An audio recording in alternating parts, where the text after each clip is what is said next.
Good morning dear student of class 12th।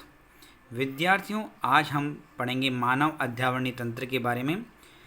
मानव अध्यावरणी तंत्र जिसे हम त्वचा भी कहते हैं, ठीक है। त्वचा और उसके व्युत्पन्न मिलकर के अध्यावरणी तंत्र का निर्माण करते हैं। देखो, अध्यावरणी तंत्र किसे कहा? त्वचा और उसके व्युत्पन्न मिलकर के अध्यावरणी तंत्र का निर्माण करते हैं। अब आप कहोगे कि व्युत्पन्न क्या है? त्वचा तो पता है, व्युत्पन्न क्या है? तो व्युत्पन्न वो संरचनाएं होती हैं, ठीक है, जिनकी उत्पत्ति त्वचा से होती है। व्युत्पन्न वो संरचनाएं हैं जिनकी उत्पत्ति किससे होती है? त्वचा से होती हैं। एग्जाम्पल के लिए अगर हम बात करें, जैसे रोम है, नख है, रोम का मतलब बाल, नख नाखून, त्वचीय ग्रंथियाँ, ठीक है। इन सब की उत्पत्ति की दृष्टि से अगर हम देखें तो उत्पत्ति की दृष्टि से मानव की जो त्वचा होती है एक्सोमेसोडर्मल होती है। कैसे होती है? एक्सोमेसोडर्मल, ठीक है। अब अगर हम बात करें, हमने पहले पढ़ा हुआ है 11th क्लास में कि अगर हम बात करें भ्रूण जो है, अगर हम बात करें भ्रूण की संरचना में अगर हम देखें 3 स्तर होते हैं, ठीक है। अगर हम देखें एक्टोडर्म, मेसोडर्म और एंडोडर्म, ठीक है। तो ये जो उत्पत्ति की दृष्टि से मानव की त्वचा जो होती है एक्टोमेसोडर्मल का मतलब बाह्य मध्य स्तर की बनी होती है, बाह्य मध्य स्तर से द्वारा निर्मित होती है, ठीक है। मानव त्वचा में 2 प्रमुख स्तर होते हैं। मनुष्य की त्वचा की बात करें तो 2 प्रमुख स्तर मनुष्य की त्वचा में आपको देखने को मिलेंगे। पहला कहलाएगा अधिचर्म और दूसरा कहलाएगा चर्म। बात करें अधिचर्म की, जिसको इंग्लिश में एपिडर्मिस कहते हैं, ये भ्रूण की एक्टोडर्म से बनता है। किससे बनता है? भ्रूण की एक्टोडर्म से, बाह्य भाग से बनता है। इसमें रुधिरवाहिनी नहीं पाई जाती, ठीक है। कोई भी रुधिरवाहिनी इसके अंदर नहीं पाई जाती। शरीर के विभिन्न भागों में इसकी मोटाई अलग अलग होती है। और अगर हम देखें, हमारे शरीर में बहुत से भाग हैं और हर भाग में अगर हम बात करें, इस अधिचर्म की मोटाई भी क्या होती है? अलग अलग होती है। जिन भागों में रगड़ लगती है, ठीक है, वहाँ अधिचर्म की मोटाई अधिक होती है। आप देखो कौन से ऐसे भाग है जहाँ पर रगड़ सबसे ज़्यादा लगती है, जैसे हथेली, तलवे, पाँव के तलवे या हथेली जो होती है, इन भागों में सबसे ज़्यादा रगड़ लगती है। तो यहाँ पर अधिचर्म जो होती है मोटी होती है। नेत्र और कॉर्निया में ये पतली होती है, ठीक है। नेत्र के कॉर्निया में अगर हम देखें, नेत्र में ही भाग है कॉर्निया, ठीक है, बाह्य भाग, ठीक है, वहाँ पर अगर हम देखें अधिचर्म बहुत पतली होती है। और अधिचर्म जो है, आप बात करें, अनेक परतों से मिलकर बनती हैं। अधिचर्म जो है उनमें मुख्यतः भीतर से बाहर की ओर अगर हम बात करें, ठीक है, मुख्य रूप से 5 स्तर पाए जाते हैं। कितने स्तर पाए जाते हैं? 5 स्तर पाए जाते हैं, ठीक है। अब बात करें जो है श्रृंगी भवन, ये केराटिनाइजेशन किसे कहते हैं? देखो कि अधिचर्म की बाहरी कोशिकाओं में निर्जीव केराटिन बनने की प्रक्रिया को केराटिनाइजेशन कहते हैं, ठीक है। ये अधिचर्म की बाहर की कोशिकाएं हैं जो हैं, इनमें निर्जीव केराटिन बनने की प्रक्रिया को केराटिनाइजेशन कहते हैं। मानव में इस प्रक्रिया के द्वारा सुरक्षा हेतु त्वचा व्युत्पन्न बनते हैं। जो त्वचा के व्युत्पन्न जो होते हैं वो सुरक्षा के लिए बनाए जाते हैं। उदाहरण के लिए है बाल और नाखून।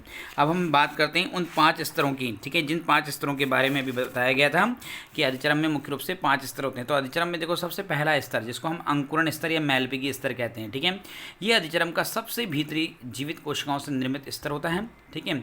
अगर हम बात करें तो ये स्तंभाकार कोशिकाओं से मिलकर के बना हुआ होता है। चर्म में उपस्थित रक्त कोशिकाओं से ये पोषण प्राप्त करता है, ठीक है। देखो, अधिचर्म के नीचे पाई जाती है चर्म, जिसको डर्मिस बोलते हैं। उस डर्मिस में उपस्थित रक्त कोशिकाओं से ये पोषण प्राप्त करता है, क्योंकि सबसे निचली परत है, ठीक है। इसके बाद अगर हम देखें अधिचर्म की सबसे निचली परत, जिसको हमने अंकुरण या मैल्पिकी स्तर कहा था, तो ये चर्म में उपस्थित रक्त कोशिकाओं से पोषण प्राप्त करता है। क्योंकि हमने अभी थोड़ी देर पहले ही पढ़ा कि अधिचर्म वाले भाग में तो रक्त कोशिकाएं पाई नहीं जाएंगी, तो ये चर्म में उपस्थित रक्त कोशिकाओं से पोषण प्राप्त करता है। आगे बात करते हैं कि कोशिकाएं विभाजित होकर के नई नई परतें बना करके बाहर की ओर खिसकती हैं। इसकी जो कोशिकाएं होती हैं, ठीक है, इस अंकुरण स्तर की या मैल्पिकी स्तर की कोशिकाएं जो होती हैं वो विभाजित होती हैं, मतलब विभाजन करती हैं और नई नई परतें बना करके बाहर की ओर खिसकती हैं, जो चर्म में उभार व गड्ढों के रूप में धसी रहती हैं, ठीक है। और इस चर्म के अंदर ये उभार एक गड्ढों के रूप में धसी रहती हैं, जिनको हम रेटेपेक्स कहते हैं, ठीक है। इन गड्ढे या उभारनुमा संरचना को क्या कहा जाता है? रेटेपेक्स। इस स्तर में अगर हम बात करें, मेलानोसाइट कोशिकाएं पाई जाती हैं। और एक और विशेषता इस स्तर की, इस स्तर में मेलानोसाइट कोशिकाएं पाई जाती हैं जिनमें मेलेनिन वर्णक पाया जाता है। कौन सा वर्णक? मेलेनिन वर्णक। और जो त्वचा का रंग प्रदान करता है, त्वचा को जो भूरा रंग जो है, ये मेलेनिन वर्णक के कारण ही मिलता है। इसके अलावा ये अल्ट्रावायलेट रेस, पराबैंगनी किरणों से भी त्वचा की सुरक्षा करता है, ठीक है। तो इस प्रकार से ये जो पहला स्तर या अंकुरण स्तर, जो कि अगर हम बात करें सबसे भीतरी स्तर होता है। इसके बाहर की तरफ जाएं तो दूसरा स्तर आता है स्पाइनोसम स्तर या शूल स्तर। अंकुरण स्तर के बाहर का स्तर है ये, ठीक है, सबसे भीतर अंकुरण स्तर, उसके जस्ट बाहर की तरफ आ जाता है स्पाइनोसम या शूल स्तर।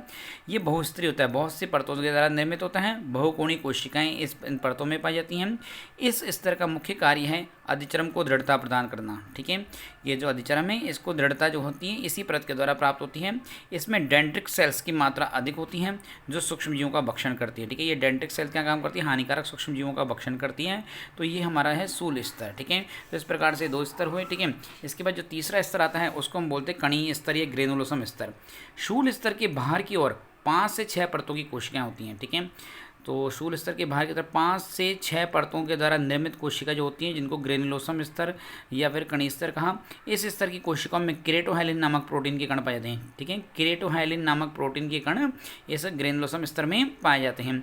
बात करते हैं अगले चौथे स्तर स्वच्छ स्तर की, जिसको हम ल्यूसिडम स्तर कहते हैं। अधिचर्म का ये चौथा स्तर है। ये 3 से 4 जो है परतों के द्वारा निर्मित होता है। इसमें एलिडिन नामक पदार्थ भरा रहता है। इस स्तर में एलिडिन नामक पदार्थ भरा हुआ रहता है। ये एलिडिन नामक पदार्थ अगर हम देखें, इस एलिडिन का जो निर्माण होता है वो केरेटोहाइलिन के विघटन से बनता है। जो ऊपर केरेटोहाइलिन नामक जो प्रोटीन पाया जाता है, ये केरेटोहाइलिन नामक प्रोटीन के विघटन से ये एलिडिन का निर्माण होता है। ठीक है, इनका केंद्रक नष्ट हो जाता है। ठीक है, और ल्यूसिडम स्तर के अंदर जो है केंद्रक नष्ट हो जाता है। कोशिकाएं जो होती हैं वो पारदर्शी हो जाती हैं, इसलिए इसको स्वच्छ स्तर भी कहा गया है। एलिडिन के कारण ये जलरोधी होती है। एलिडिन पाए जाने के कारण इस स्तर में ये जलरोधी हो जाती है। मतलब देखिए, अगर हम कहते हैं वाटर रेजिस्टेंस, ठीक है, इसे अवरोधक स्तर भी कहते हैं। और इसी कारण से अगर हम देखें जल के अवरोध के कारण इसे अवरोधक स्तर भी कहा जाता है। तो ये स्वच्छ स्तर या चौथा स्तर कहलाया ल्यूसिडम स्तर। अगला जो स्तर है वो है किरण स्तर। ठीक है, जिसको हम कॉर्नियम स्तर भी कहते हैं। इसमें भारी स्तर, इसका सबसे भारी स्तर है ये मोटा स्तर 8 से 10%, सबसे भार का मोटा स्तर है। ठीक है, 8 से 10 परतों के द्वारा निर्मित होता है। चपटी शल की कोशिकाओं से मिलकर बना होता है। इसकी कोशिकाएं निर्जीव होती हैं क्योंकि जब इसमें एरिडीन सूख जाता है तो यह मृत पदार्थ केरेटिन में परिवर्तित हो जाता है। एरिडीन सूख करके मृत पदार्थ केरेटिन में परिवर्तित हो जाता है। हथेली और तलुओं पर ये किरण स्तर अधिक मोटा होता है। इस स्तर की ऊपरी परत निरंतर क्या होती है, उतरती रहती है। ठीक है, जैसे कभी हम जो है सर्दियों में आपने देखा होगा कि साबुन से जब हाथ धोते हैं ज़्यादा, ठीक है, तो जो है हमारे अगर हम बात करें हाथ के ऊपर की जो स्किन जो हटती रहती है तो वो किरण स्तर है जो हटता रहता है। तो विद्यार्थियों, आज हमने पढ़े अधिचर्म के ये 5 स्तर और त्वचा के बारे में कि त्वचा जो है मुख्य रूप से 2 भागों से मिलकर बनी होती है, अधिचर्म और चर्म। आज हमने अधिचर्म के बारे में पढ़ा। नेक्स्ट वीडियो में हम पढ़ेंगे चर्म के बारे में। Thank you.